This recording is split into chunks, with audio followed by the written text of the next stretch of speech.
This is Chthonia, the world of the dark feminine.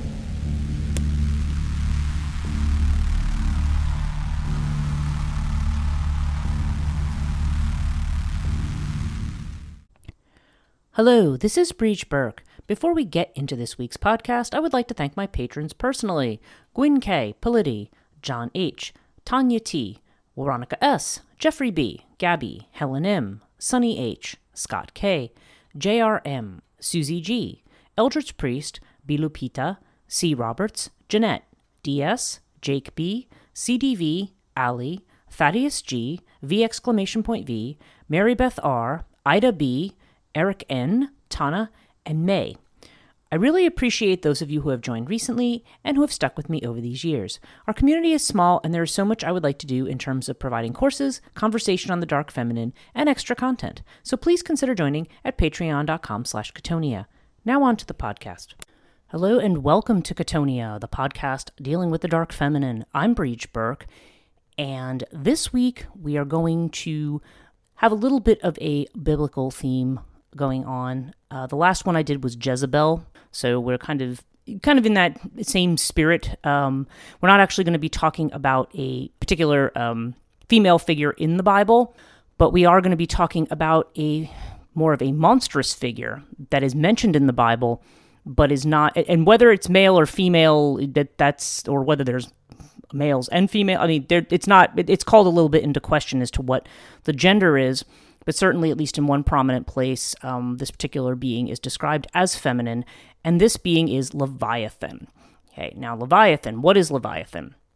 Well, I mean, we see Leviathan mentioned throughout different aspects. Certainly, Leviathan's mentioned in the Old Testament.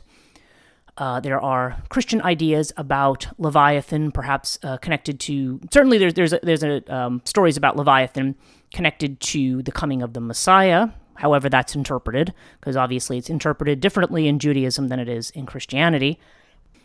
And there's this interpretation of Leviathan. And of course, Leviathan is a figure that comes out of pre-Judaic folklore or mythology.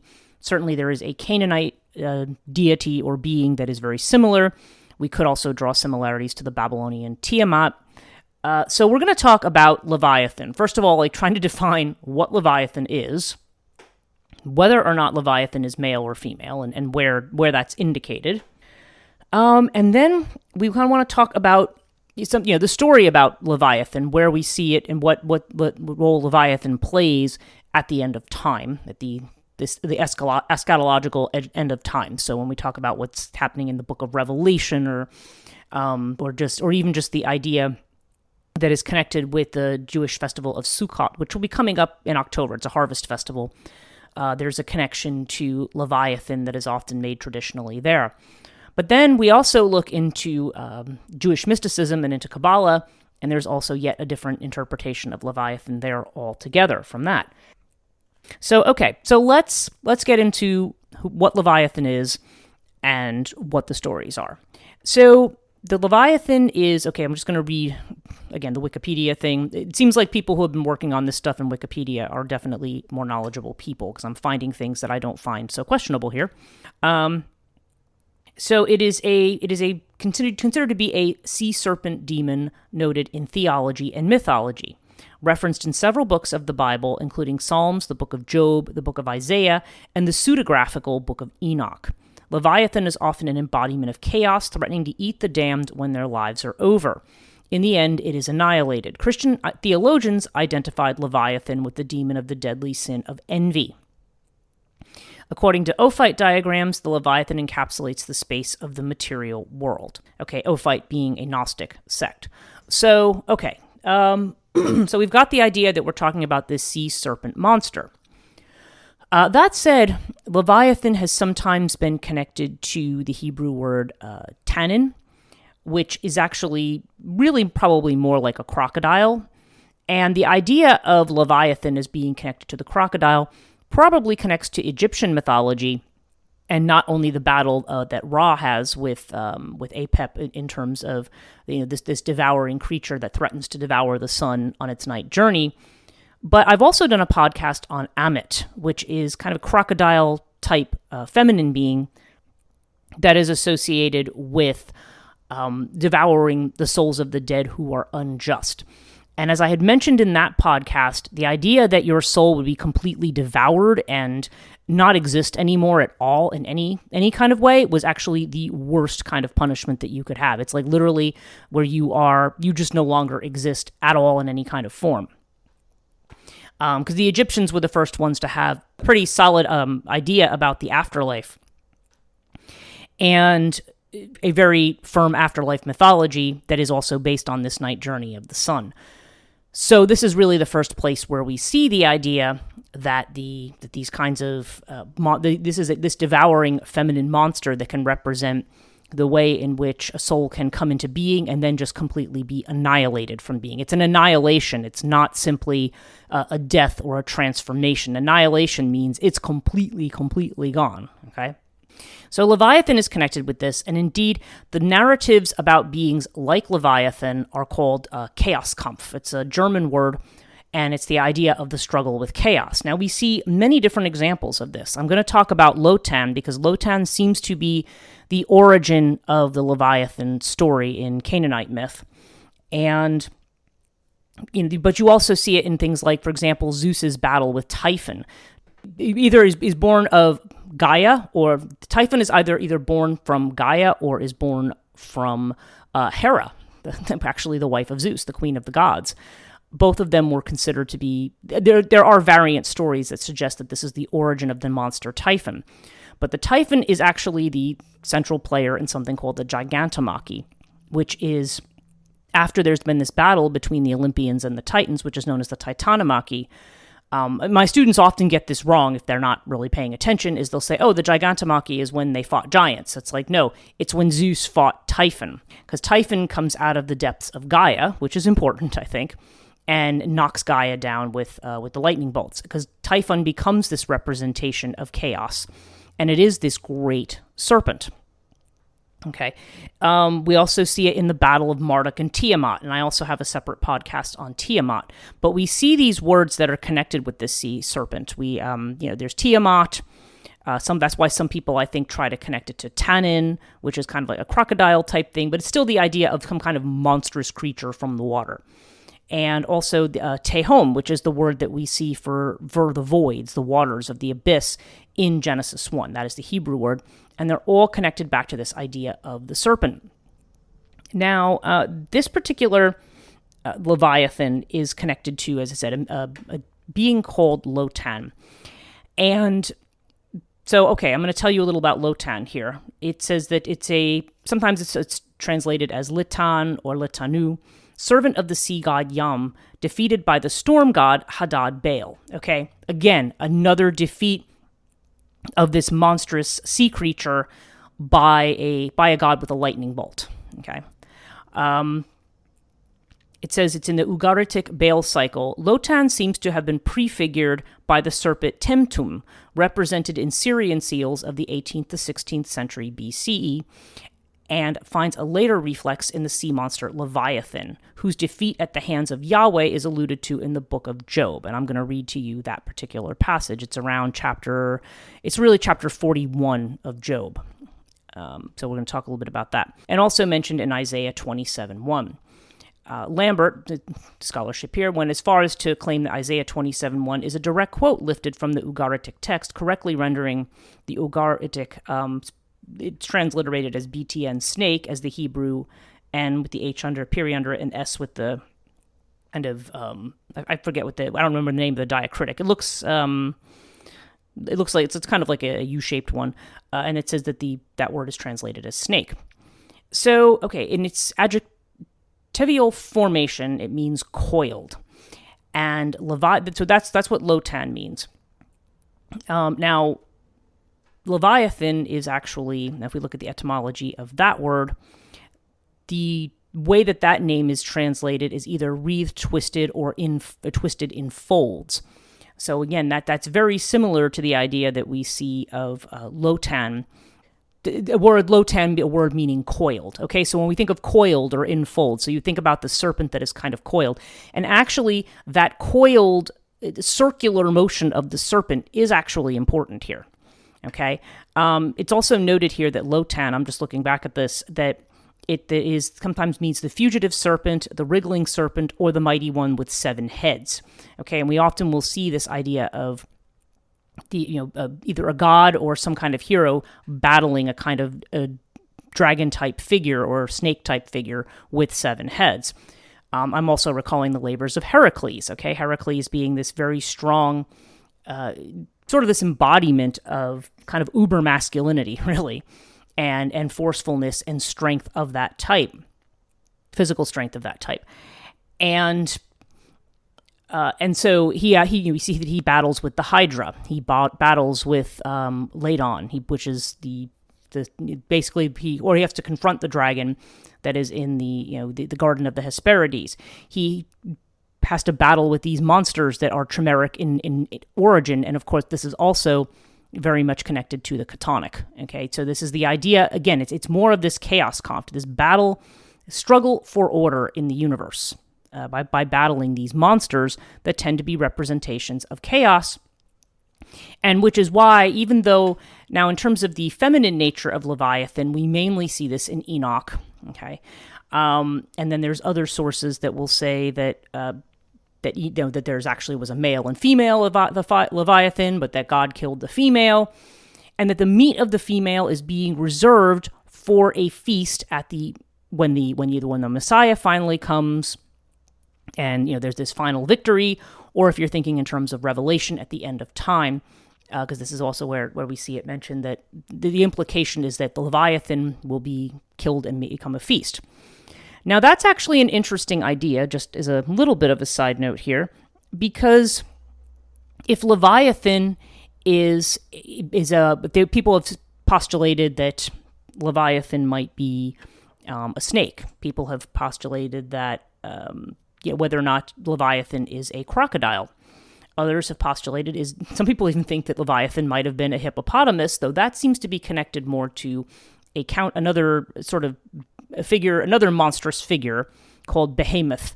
And Behemoth is usually portrayed as a hippo-type figure, and Behemoth usually is associated with the land, whereas Leviathan is associated with the water.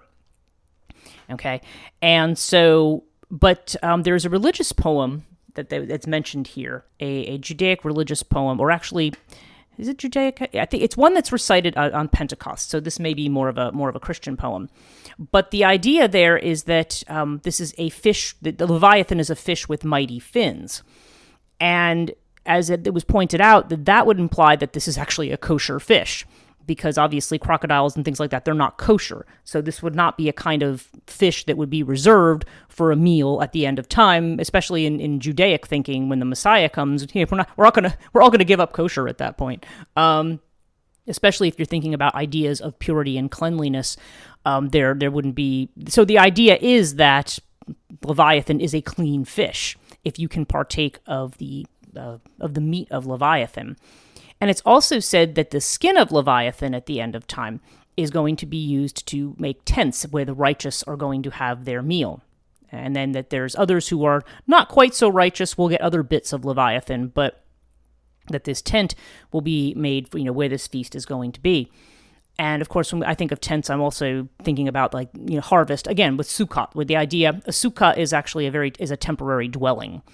And the Feast of Sukkot, which is where the Israelites would go to Jerusalem, it's like a pilgrimage to Jerusalem, was at least the idea. I don't know that Jews today actually will celebrate it that way. More than likely, there's just a meal. But the idea is that it's supposed to take place in a kind of temporary shelter with like a wooden, like a kind of a makeshift wooden roof was the idea. And it's supposed to represent the victory of the Israelites finally coming to their promised land. Okay, is the way it's described here.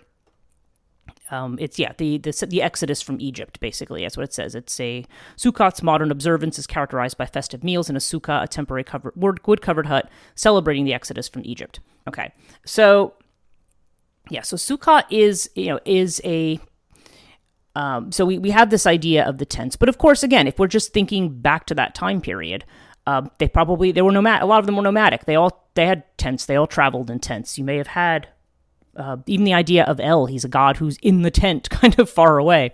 When you live in that kind of environment, and in the desert, especially if you have groups of armies that are traveling, or if you just have, again, nomadic peoples that go where it's best for their livestock, or where the hunting is better, then obviously you would have tents that you would pick up and you would move as you're moving through the desert or as you're moving through some of these other regions. The idea of settling and having one single place is not, it's basically that's sort of a later development. You're dealing with nomadic peoples who finally settle in one place. And really a lot of Israel mythology and the biblical writings and thinkings and scriptures center around this idea also of them having a place. And the idea is that Yahweh is the one who leads them to their promised land. That there's a covenant, they're no longer in captivity to other people, and that they have a place of their own, which is also why what they call the diaspora of the Jews is so significant. The idea that they're not in Israel, that they have been spread throughout the world. So the idea of them having a homeland, an Israeli homeland, in Israel, has been kind of a big thing. Now, again, I don't want to get into the contentiousness of what is currently going on in Israel and Palestine, because that's not really the focus of this podcast. But nonetheless, that's always been a very highly contended area about who does it belong to, and who is actually there. And of course, this is why, like I said, having a nation state of Israel, especially after the Holocaust, which was when the state of Israel was established, it's the idea that finally, kind of having that homeland, or having that space that was believed was given to them by Yahweh. Or Yehovah, or again, whatever name, Adonai, whatever names that they use instead of Yahweh or Yehovah. So, okay. So, speaking of Leviathan here, okay, so we see that there's this Canaanite origin, and we see other stories, other related stories. We see the story of Marduk and Tiamat. We see Zeus and Typhon. We see, again, Lotan with Baal Hadad. And so we have this idea of this monster that is being fought by this great deity. You also have Indra and Vritra in Hindu mythology, because Vritra is also a kind of sea demon that locks up all the waters. And then Indra drops his lightning bolt on him, and then the waters are spread back upon the earth again. So Vritra is almost more of a demon that keeps all the waters to himself. But Vritra, of course, is a masculine entity. Some versions have a male Leviathan, a female Leviathan, but a lot of times the Leviathan is thought of as female, and I think there's actually a strong case for that, given that a lot of these other sea dragon-type deities that are similar in terms of the area that they come from, like Tiamat being a prime example, suggests to me that we are dealing with a feminine. In more modern parlance, Leviathan, if you think of the novel Moby Dick, the very famous novel, is also known as Leviathan. Okay, and sometimes that is one of the names connected to it, because this great white whale is therefore connected to Leviathan. And the idea is that Leviathan is a monster that devours. So let's get into some of the imagery here, and then I'm also going to read the biblical explanation. And then I want to talk about the different meanings of Leviathan through Judaism, Christianity, Gnosticism, okay, and then also Jewish mysticism. There's different, there are many different ways to look at Leviathan, and then we'll kind of look at the end about how all these kind of fit together. So Leviathan is, okay, so it says it's been, again, comparative mythologies. They were talking about world serpent narratives, Indra slaying Vritra, Thor slaying Jormungandr, I think is how you say that. Jormungandr? I could be saying that wrong. Leviathan also figures in the Bible as a metaphor for a powerful enemy, notably Babylon. Okay, and that's interesting too, because even the idea of Lucifer as the morning star that falls is also a metaphor for a Babylonian king. So frequently these monsters and these fallen beings are often metaphors, in a lot of cases, for the enemies of Israel. And Babylon, of course, being that there's this whole idea of empire and conquering in space that went on back and forth, and they've been conquered by the Babylonians in a number of cases. So this is where we have this idea of them being like a powerful monster that only Yahweh can address or can oppose. So yeah, we talked about the etymology of it. They're saying that the word, like I said, we're talking about it as potentially being connected to wreathed, twisted in folds, or to twine or to join is what some people say the root is, although there's again, like a lot of etymologies, it's disputed. Some people say no, Leviathan comes from an older foreign word, and some think of it as, somebody also proposed the idea of it being the wreath of a serpent.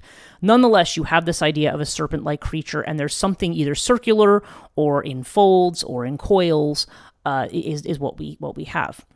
Now, they mentioned that its connection to Lotan, which we just talked about. And it says, sea serpents feature prominently in the mythology of the ancient Near East. They are attested by the 3rd millennium BCE in Sumerian iconography, depicting the god Ninurta overcoming a 7-headed serpent. It was common for Near Eastern religions to include a chaos kampf, a cosmic battle between a sea monster representing the forces of chaos and a creator god or culture hero who imposes order by force. Okay. So, yeah, this is what's happening, and the lightning bolt ends up representing that order by force in these kinds of cases, where it's the idea of, you're removing the cloudiness, removing the chaos, right? And then the Babylonian myth describes Marduk defeat of goddess Tiamat, whose body was used to create the heavens and earth. So, yeah, that's why I always feel like the Leviathan myth has a strong similarity to Tiamat, because the idea is that the flesh of Leviathan is going to be something that's eaten and shared, and that the body of Leviathan, the skin, is going to be used to make tents. So there's this idea of creating a firmament or creating shelter or giving nourishment through Leviathan. Now, in the Tanakh, it says Leviathan is mentioned 6 times. In Job 3:8, 40:25 to 41:26, Psalm 74:14, Psalm 104:26, and twice in Isaiah 27:1.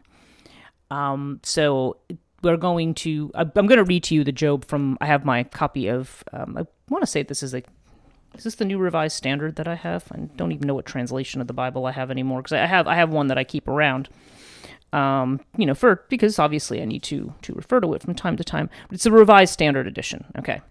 Probably one of from 52, so it's a little bit older one.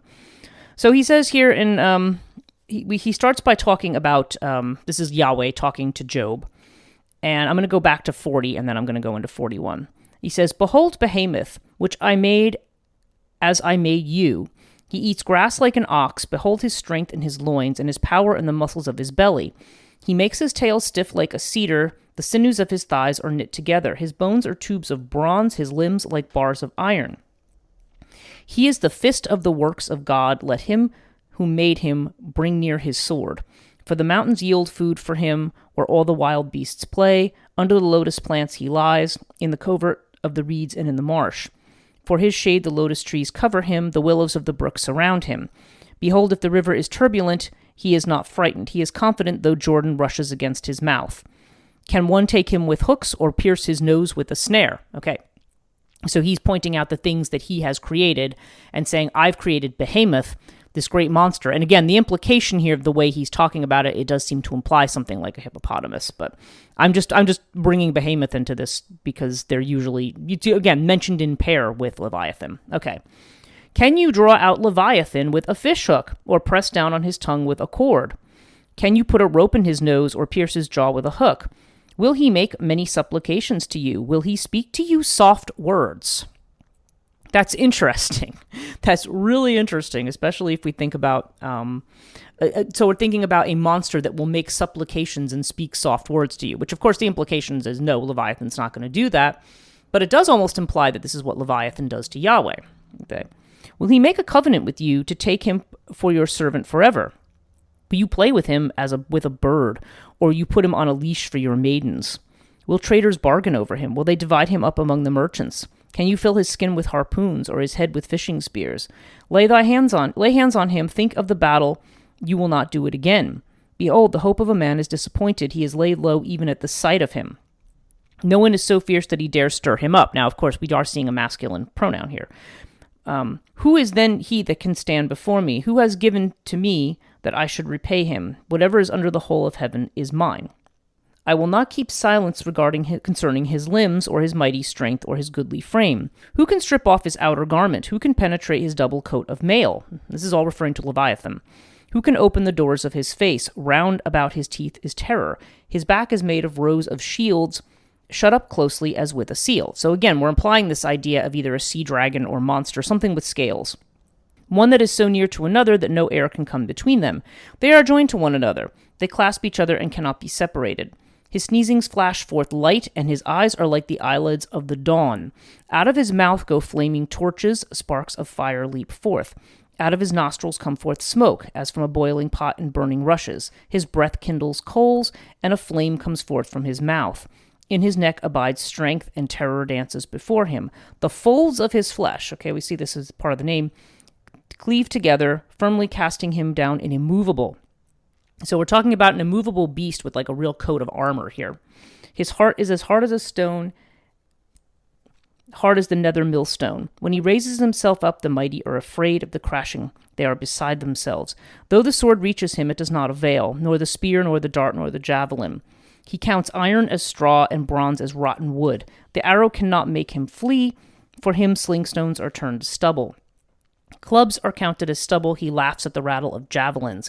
His underparts are like sharp potsherds. He spreads himself like a threshing sledge on the mire. He makes the deep boil like a pot. He makes the sea like a pot of ointment. Behind him he leaves a shining wake. One would think the deep to be hoary. Upon earth there is not like a creature without fear. He beholds everything that is high. He is king over all the sons of pride. Okay, so this is the connection of Leviathan to envy. And I was thinking about the matrikas,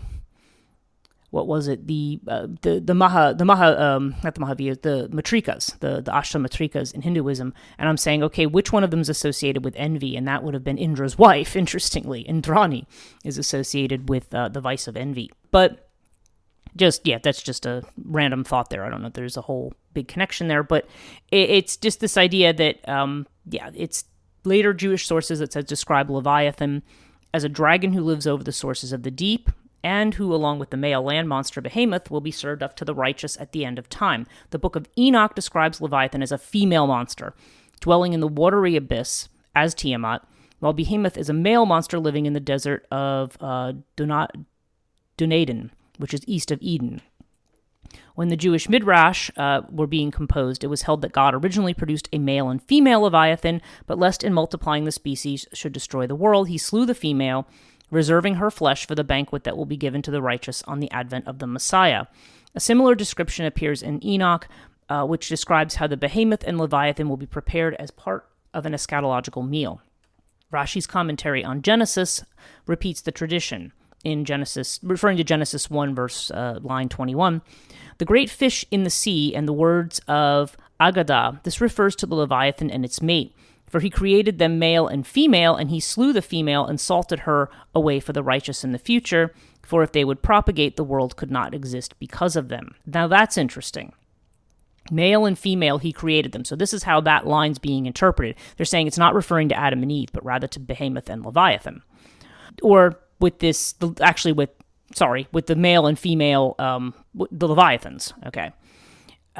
So let's see, it is written, and I'm not going to be able to transliterate the Hebrew here. The final yod, which denotes the plural, is missing, hence the implication that the Leviathan did not remain two, but that its number was reduced to one.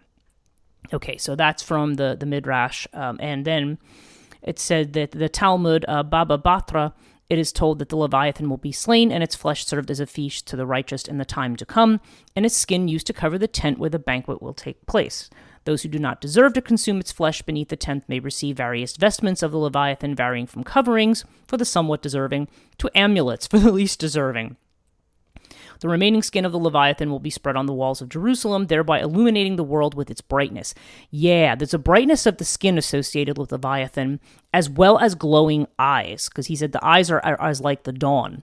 So Leviathan has very, very, very, very bright eyes.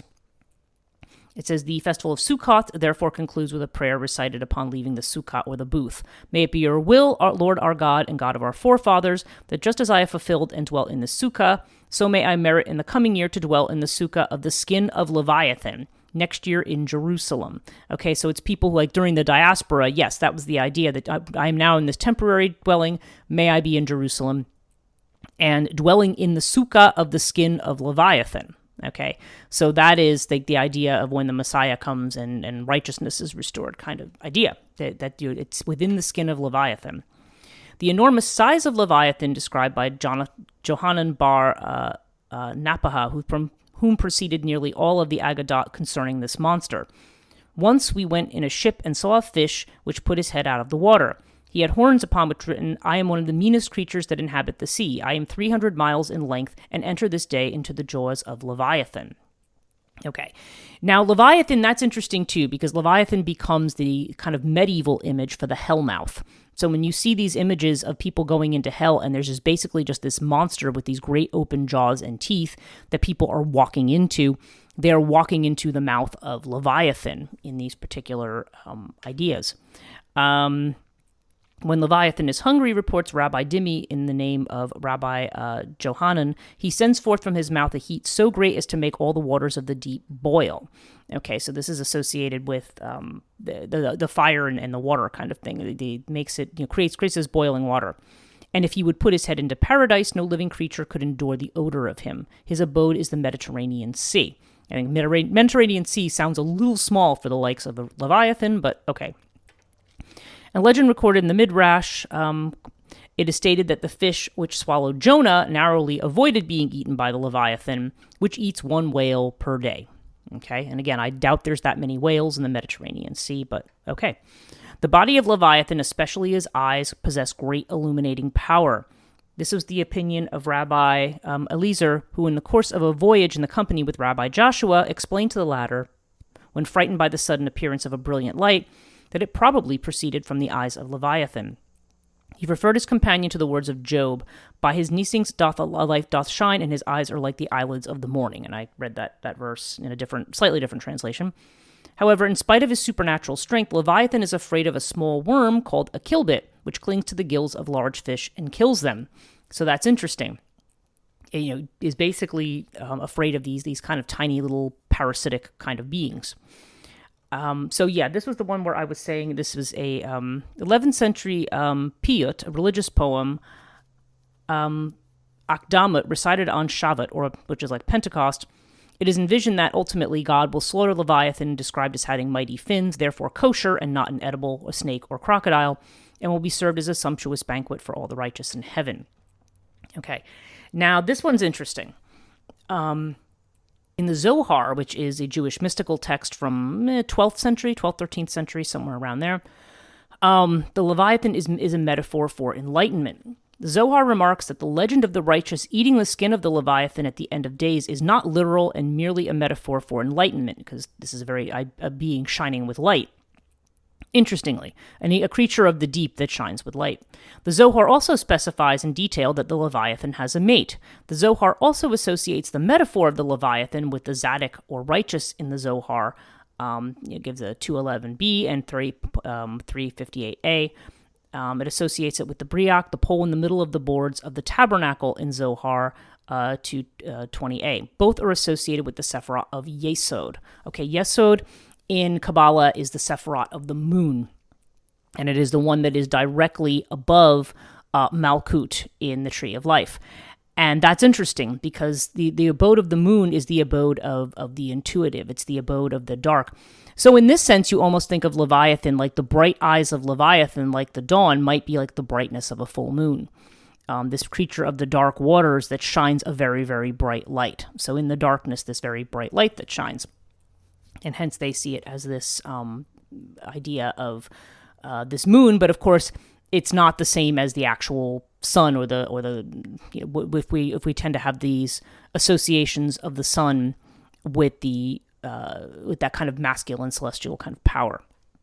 Now, according to Abraham Isaac Cook, the Leviathan, a singular creature with no mate. Okay, so everybody, again, does a Leviathan have a mate? Doesn't Leviathan have a mate? Is a Leviathan a male? Is a Leviathan female? Is the female been killed and saved for this, or hasn't the female been saved for that? I mean, which is it, It says it's a singular creature with no male, its tail placed in its mouth. twisting around and encompassing the entire world. Now, again, we do see imagery like this in Norse mythology, the idea of a serpent that encircles the entire globe, even ideas about Rahu Ketu, probably, in Hindu mythology, which are tend to correspond to the north and south nodes of the moon, are there's the idea of this great dragon, but this great dragon ends up being cut in half.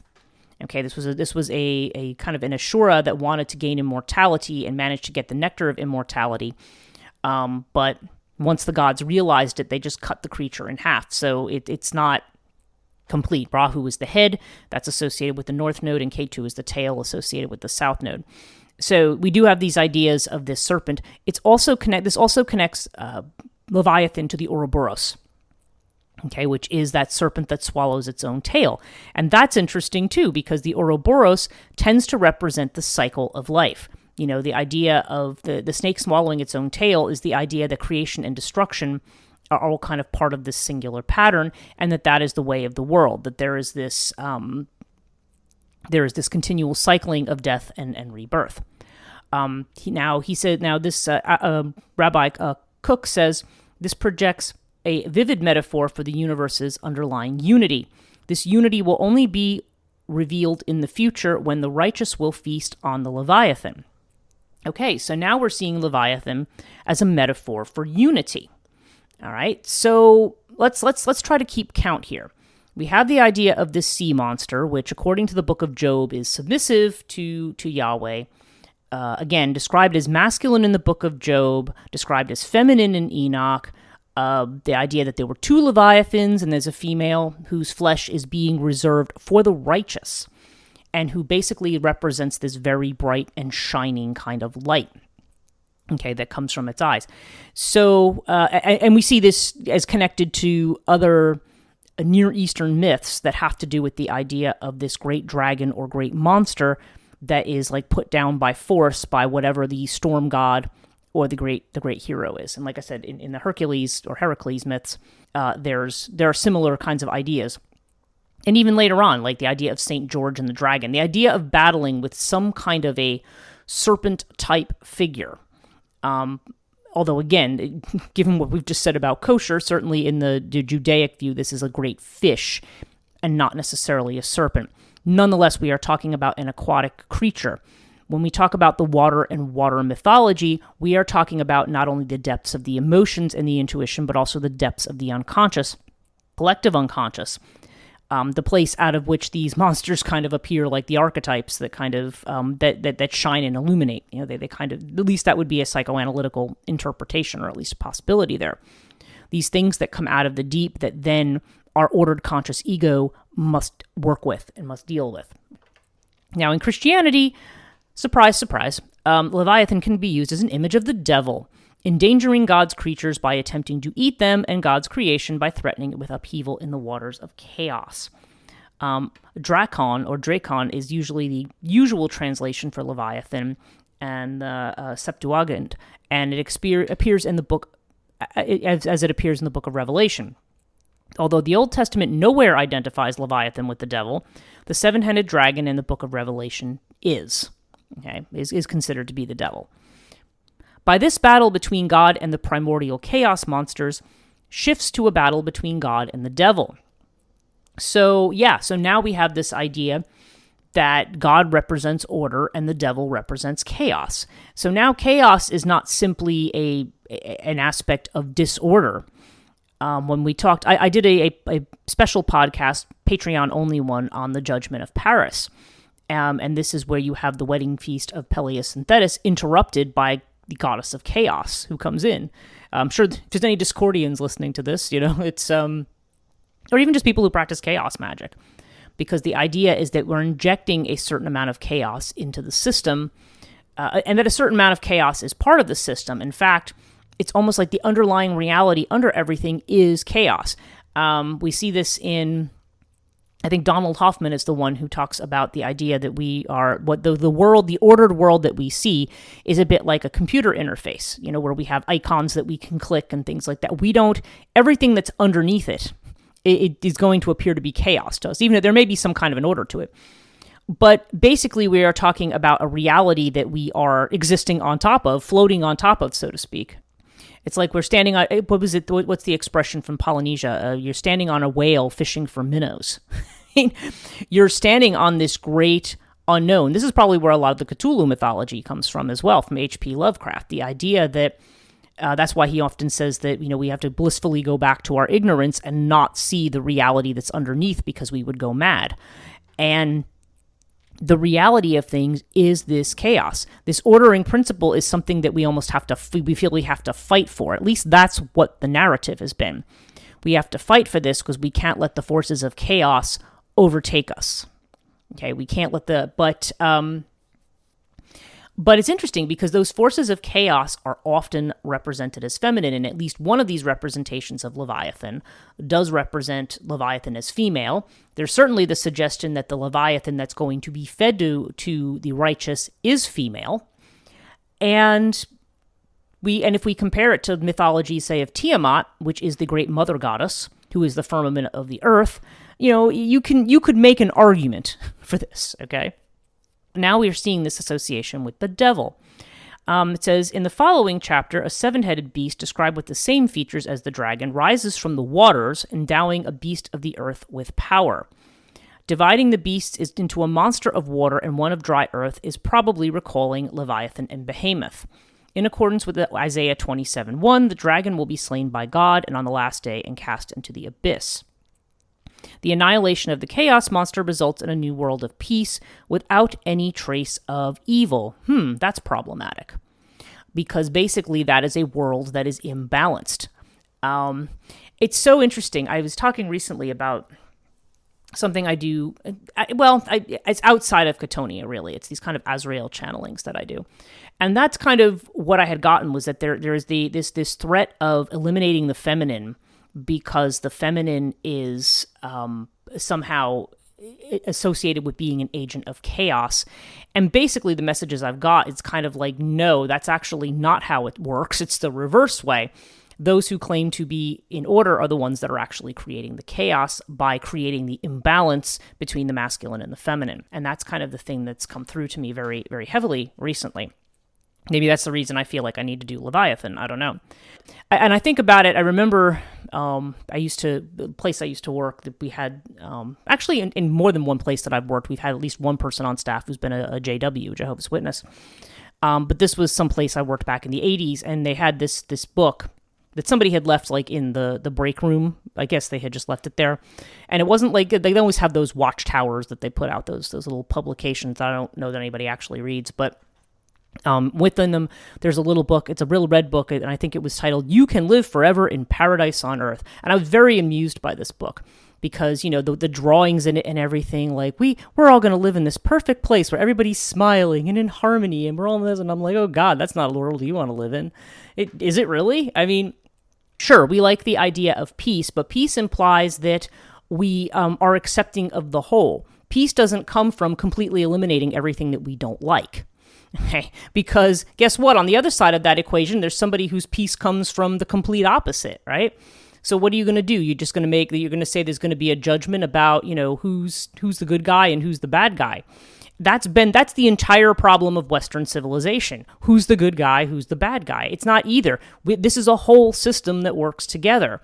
And this is interesting. The Christian mythology of Leviathan is one that more or less says that, we're going to eliminate the feminine. And, if the Leviathan represents that watery depth, if it represents that side of the intuition of the collective, in short, what you're saying in psychological terms is we're eliminating the collective unconsciousness. So we're eliminating our connections to each other as humans, as people who are able to perceive the depths of things, of people who are able to perceive the underworld and all of the beautiful riches that are there.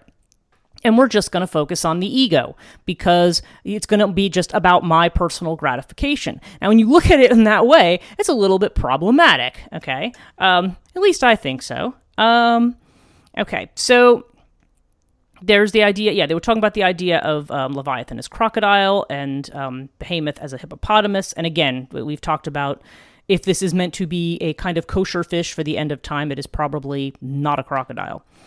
Now, Jerome comments on Psalm 104 that this is and Jerome being one of the one of the original church fathers.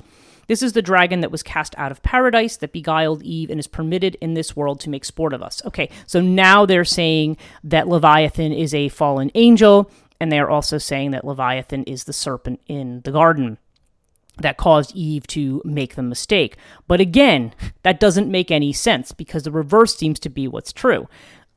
If you look at the Gnostic view, and we are going to talk about the Ophites, the Gnostic view of not of Leviathan, but of that serpent, is that that's actually Sophia, bringing the holy wisdom that Yaldabaoth, the being who created this world, which is their version of Yahweh, the being that has its head in the clouds and thinks it's only one. Because the Gnostic vision is that you have a universe that's created in pairs of aeons, but kind of like male and female energies that pair together, and that are emanations out from the great, I guess what they would call the limitless light in Kabbalah, which is not a term that was used at that time, to the best of my knowledge, but nonetheless, it's just this idea of these emanations that occur, and the creation occurs out of these balanced emanations. Sophia decides she wants to create something on her own, and then it ends up being this world, and it ends up being a lopsided being that thinks the masculine is the only thing that exists. So the serpent actually comes in that one to try to let Adam and Eve know that no, it's not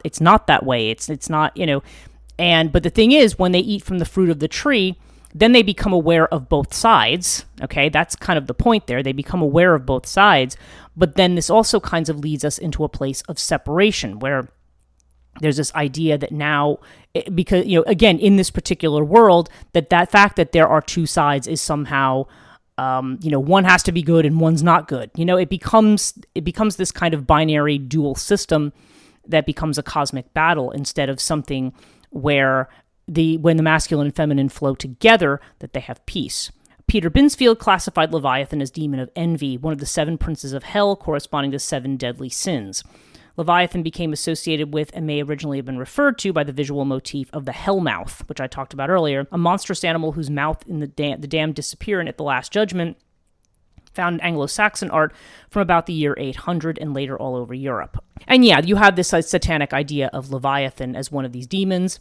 According to the Satanic Bible, Leviathan represents the element of water, the direction of west, the 4 crowned princes of hell, inspired by the demonic hierarchy from the sacred magic of Abramel and the Mage, uses the Hebrew letters at each of the point of the sigil of Baphomet to represent Leviathan. So, yeah, there's that interpretation of it, but again, I just feel from even just a psychoanalytic point of view, if you even want to discount everything else, and even and I guess to a certain extent, the theological view about where the feminine fits in, to class Leviathan as a demon that is going to be eliminated and thrown into the void. At least in this idea that we see in Revelation, it really truly does not make a whole lot of sense. It actually does make more sense, the idea that this would be a monster where you would eat the flesh of it, because again, similarly to the same way that people eat the body of Christ, it's like then you imbue the power of the feminine by partaking in it.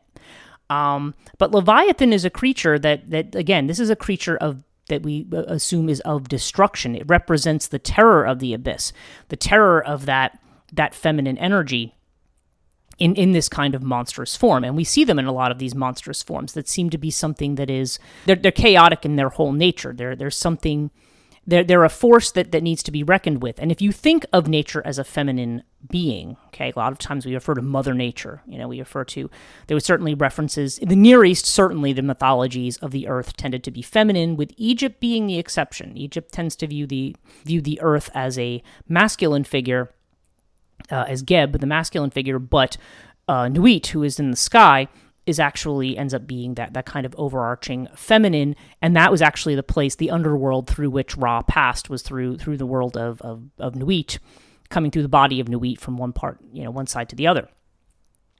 So we do have this idea. So it's this idea of this monstrous serpent, the terrible power of nature, right? If we think about hurricanes, and if we think about tsunamis and natural disasters, and especially if you're like a seafaring people and you have these kinds of things, there's all kinds of ways to look at that and say that this is a force that's implacable. I mean, you would have the old school, they would make sacrifices to Poseidon, or they'd make sacrifices to whatever deity could guarantee calm waters, that the sea monsters would not come up and terrorize them, because we've talked about many feminine manifestations of the terror of the sea as well, the terrors of the sea. And so with Leviathan, we definitely have this this idea of this terror of the sea, but this terror of nature in its deepest and most potentially a very destructive kind of a form.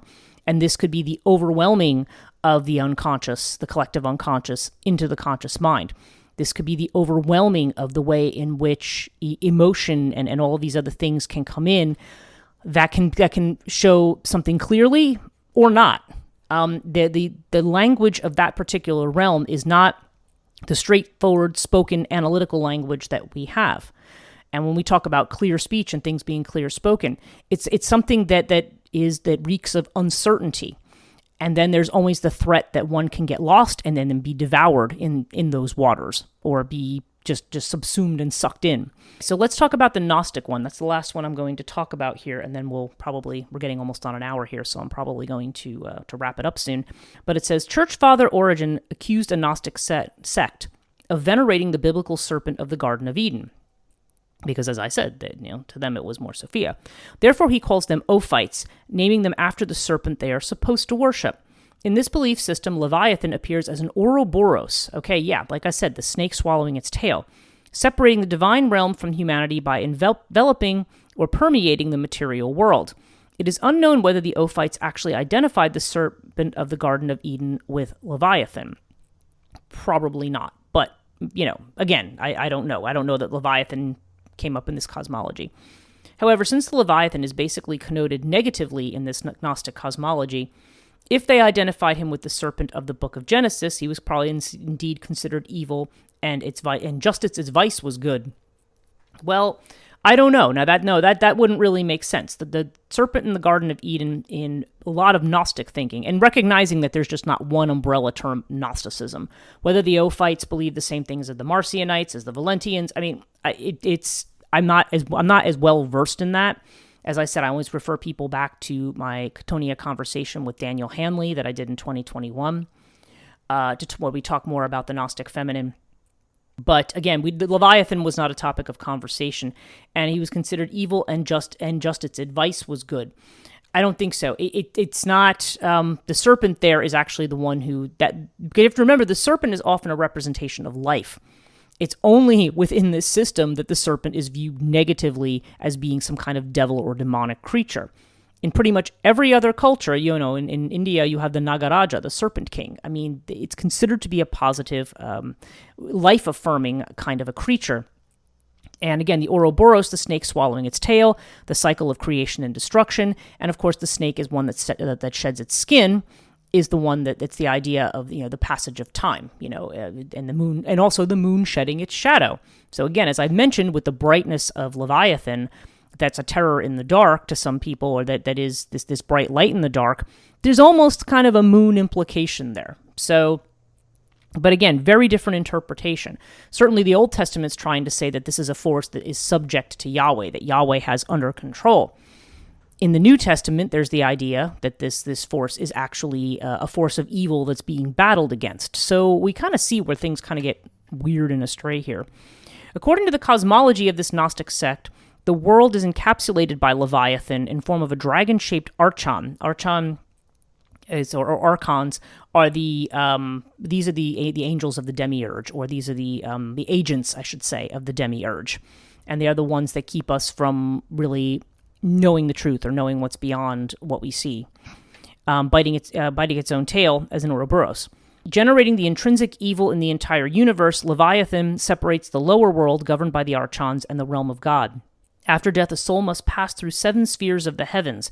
If the soul does not succeed, it will be swallowed by Leviathan, who holds the world captive and returns the soul into an animal body. Now, that's interesting. This is not an image of annihilation, but rather of reincarnation in what they would have considered a lower form. In Mandeanism, Leviathan is being coessential with a demon called in Mandeanism. In Manichaeanism, an ancient religion that they're saying influenced by Gnostic ideas. Again, listen to what Dan Hanley has to say about that. Leviathan is killed by sons of the fallen angel Shemyaza. not portrayed as heroic but foolish, symbolizing the greatest triumphs as transient, since both are killed by archangels in turn after boasting about their victory. It's also foolish because you don't want to kill Leviathan. Leviathan represents that force that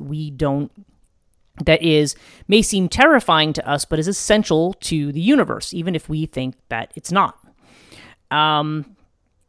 So I don't know that I necessarily agree that it's about the transientness, and of course then they bragged about it. But so there's the arrogance that comes out of it. But it's not a heroic act because, okay, I'm gonna end this actually just by talking about what Alan Watts has to say about. It's a lecture that I always refer people to called "You Cannot Improve Yourself," and it does make the point here. A lot of times he feels that with our rationality and our rational consciousness that we think we are smart and we think that we know better. And he talks about the whole idea of even people who are into meditation and mindfulness.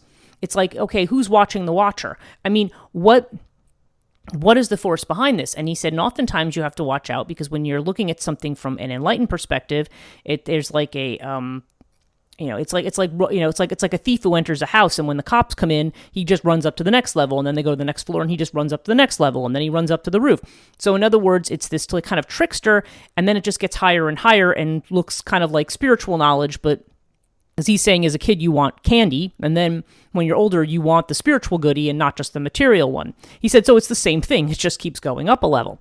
And he said, we're not really in a state where we know what is best for us. And so he said, people will come to me and say, well, yes, I understand that I do these things with my mind. So how do I get around that? And he says, well, why do you want to know? But I think the sentence he had used was, he said, allow me to help you, says the monkey to the fish, taking him out of the water and putting him safely up a tree. We don't know we don't always know what's good for us, and we don't know what's good for nature. Sure, we have science that takes things apart and looks at the genetic makeup of things and stuff like that, but we don't know. We are still very ignorant of why things are where they are. People who, he said, take all these hedges and unsightly bushes that they don't like on their California properties, and then when there's a storm, like a landslide takes all their property down, now you realize why those bushes were there. I mean, there's ways in which we go in and we try to fix things because we think we know better.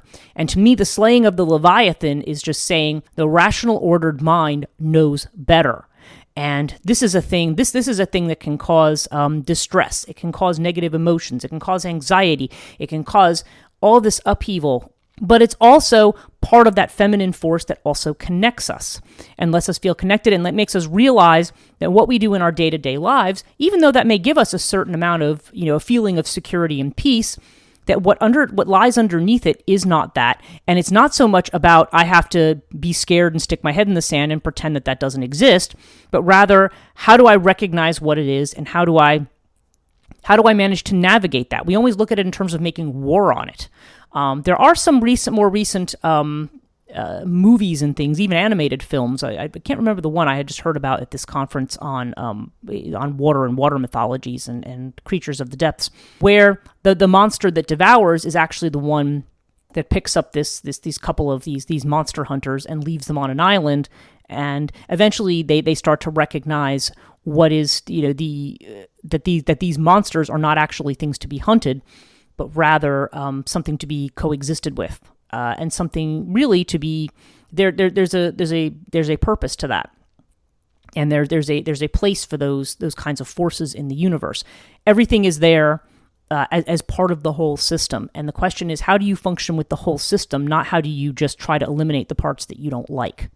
So anyway, thank you so much for listening. This is where I'm going to probably end it, because I'm sure that maybe in next week's live stream, I will have more to say on this topic. If you are interested in supporting my work, please visit patreon.com/Chthonia. As I indicated, I do extra podcasts and other things. That's where there's early access to these episodes, where people get other information. That's where I try to give certain updates that I don't post publicly. I try to post to Patreon.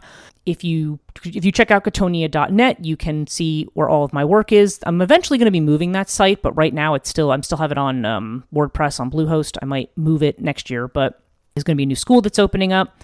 Which right now I'm working on the working title of The Muse's Sanctuary, which is kind of a humanities-based thing, like looking at myth and looking at reworking myth for the 21st century.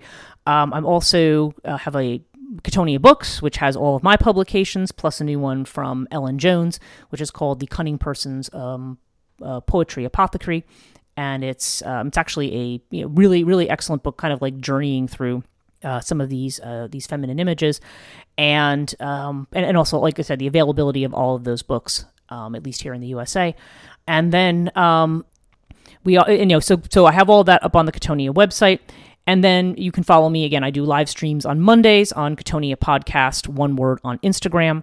I also have a Facebook page, Chthonia Podcast, 2 words, and then of course a YouTube channel. You might be watching this there, but if not, I do also have this on YouTube. And if you could subscribe to these podcasts, whether you do audio or video, all of that's really helpful for me and continuing to make this channel grow. Thank you to everybody who's been supporting so far, and I will see you in the next episode.